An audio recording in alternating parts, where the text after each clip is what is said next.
U.S. Treasury yields reversed this morning. It's interesting. They were all slightly lower. 2-year yield, 5-year yield, 10-year yield, 30-year yield, all down 2 basis points earlier this morning. But as the morning progressed, we now see a shift where the 2-year yield is up 4 basis points at 397, 5 years up 1 at 369, 10 years unchanged, 30 years still down 2. We have the 2s, 10s inversion from a -8 settlement yesterday back to a -12, moving in the wrong direction. Inflation in the U.S. came in slightly lower than expected. GDP in the Eurozone came in as expected, and Eurozone industrial production was negative at down 0.1, which was weaker than expected, but still stronger than last month, which was down 0.9. Equities, as I speak to you right now, we're all positive, but right now just the Dow is up about 0.1%. The S&P is essentially unchanged.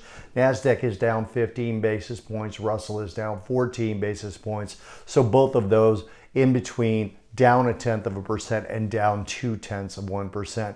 CPI was the reason for the shift in yields. Markets might have been expecting a slightly softer CPI, but it all basically came in as expected. The headline inflation rate year over year slightly lower at 2.9, but the month over month core and the month over month headline were spot on with estimates, but both higher than the previous month, not the direction you want to see the market going in. And also, we're going to start to have some problems with the base effects as we get further and further in the year, where last year's year-over-year figures were pretty low, and they're probably going to keep rising a little bit here if we continue to get higher month-over-month numbers. Retail sales expected tomorrow to rise by 0.3%. That, of course, is in the U.S., and given credit card delinquencies that we've seen, that might start to be a little bit of a stress point if we see weakness there.